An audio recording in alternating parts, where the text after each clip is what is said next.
Alright everybody, welcome back to another Shadow Priest guide. This time we're looking at the Midnight Beta because Blizzard won and I caved in and bought access. So overall, the build does not change too much. We're still rocking mostly the same talents. The biggest difference is going to be on the Priest tree compared to pre-patch is now we need to take Sanguine Teachings and move with grace, where beforehand we didn't need to take those two talents to move down the tree. But now if I take that out, we can't move down, and if we take this out, we can't move any further down. So originally, I was going to be running reducing the magic damage taken into increasing the damage by 3%. But the only way to feasibly do that is to drop Protective Light and Phantasm, and then go like this. So that's your call. Protective Light you can maybe get rid of, but I really don't like losing Phantasm. Removing snares when you press Fade is just too strong. That I think that you do enough damage that the 3% damaging decrease isn't gonna affect you too much. And then I just like having Protective Light. It's just how the class has functioned for me for a while. Looking at the Shadow talents, we're going off more down the Apparition talent tree, right here, kinda in the middle, to the right of the middle, and that's due to our Apex talents being all about apparitions. Now the flex points are really up to you. The flex points I would say are Insidious Ire here. You can put these points a little bit elsewhere. I know I've seen some people running Shadow Fiend Subverting Shadows, but I really don't think that Shadow Fiend is all too good. Subservient Shadows is pretty decent, considering you're summoning tendrils here, you're summoning things from beyond, and you're summoning another Shadow Fiend randomly with Void Apparitions on your Tentacle Slam. But I'm not sure if it's worth putting the 2 talent points all the way into Subservient Shadows. So I would say you're either running this build or this build. As for the hero talents, now we have access to all of our talents here. So we're running Halo, Perfected Form, Power Surge, Manifested Power, Focused Outburst. We're still running Incessant Screams, because the double fear is really helpful. Energy Conservation, and Powered Surges.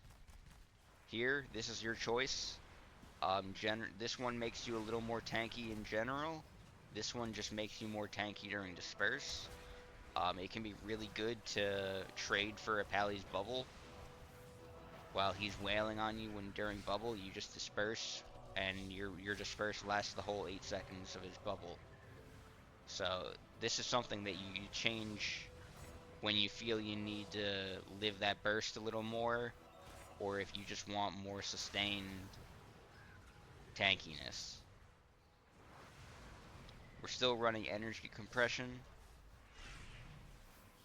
resonant energy, energy cycle, and then Spirit Well, just damaging increase of shadowy apparitions, because everything is based around shadowy apparitions now. And then Divine Halo at the end, of course, giving us more halos. Void apparitions. When an effect from an idol is activated, we conjure shadowy apparitions. So I mean, it's reason to maybe potentially run these idols just for more apparitions.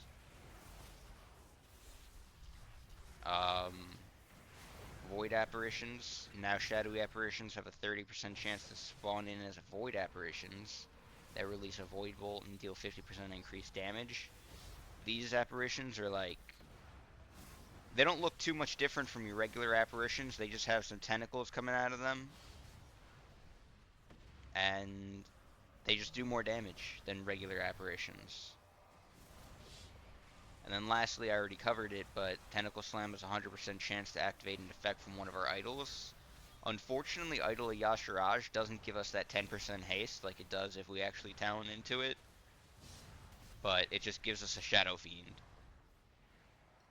Every time you're pressing Tentacle Slam now, you're summoning more apparitions and summoning an idol, which will also give you more apparitions.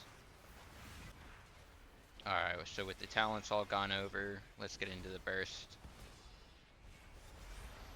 Tentacle Slam, Shadow Word Pain, Void Form, Halo, EI, Void Volley, Shadow Word Madness, Mind Blast, Shadow Word Madness, Void Volley.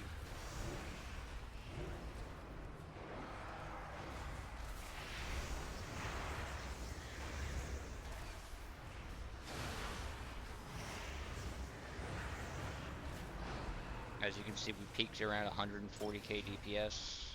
So yeah, that's pretty much the basics of playing Shadow Priest in the beta right now, and most likely how it's going to be in the start of Midnight.